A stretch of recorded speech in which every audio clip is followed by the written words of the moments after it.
అందరికీ అభినందనలు శుభాకాంక్షలు తెలియజేస్తున్నాం. ఇవాళ 140వ ప్రపంచ కార్మిక దినోత్సవం. సుమారు 140 ఏళ్ల క్రితం పని దినాలు ఉదయం పోతే మళ్ళీ ఎప్పుడు వచ్చేది తెలియకుండా ఒక 6 గంటలు 18 గంటలు పని చేసినటువంటి పరిస్థితి.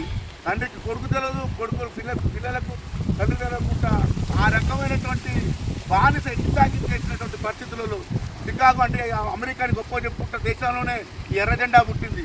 ఆ కార్ఖానాలలో పనిచేసే కార్మికులు ఇన్ని గంటల పని చేయలేము, మా ఒళ్ళంతా ముడిసిపోతుంది, మా పిల్లలు తెలియదు, ఇండిపెండెంట్ వాళ్ళు అనుకుంటున్నారు, మా పరిస్థితి ఇస్తుందని చెప్పేసి రోడ్లు ఎక్కి ధర్నాలు చేస్తే అక్కడ ఉన్నటువంటి ప్రభుత్వం ఆ రోజు పాశవికంగా కాల్పులు జరిపితే ఆ కాల్పులు చనిపోయినప్పుడు ఆ నెత్తుడి గుడ్డలు తీసి ఇదే మా జెండా అని చెప్పేసి ఆ రోజు నుండి ఈ రోజు వరకు కార్మికులు 8 గంటల పని దినాలు తీసుకొచ్చేదాకా కూడా ఈరోజు ఆ రకమైనటువంటి ఆ పోరాటాలు చేయబట్టే ఇలా కార్మికులు అంతో ఇంతో ఈ రకంగా ఉండగలుగుతారు.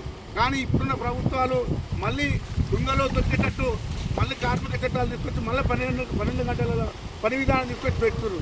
దీన్ని నిరసిస్తూ ఎప్పటికప్పుడు కార్మికులంతా సంఘటితంగా ఏకమై పోరాడినప్పుడే తమ హక్కులను కాపాడుకుంటారు. కాబట్టి ఈ రకమైనటువంటి మీరు ప్రతి సంవత్సరం ఈ రకంగా మేడే నిర్వహిస్తున్నారు. ఆ రకంగా ప్రతి సంవత్సరం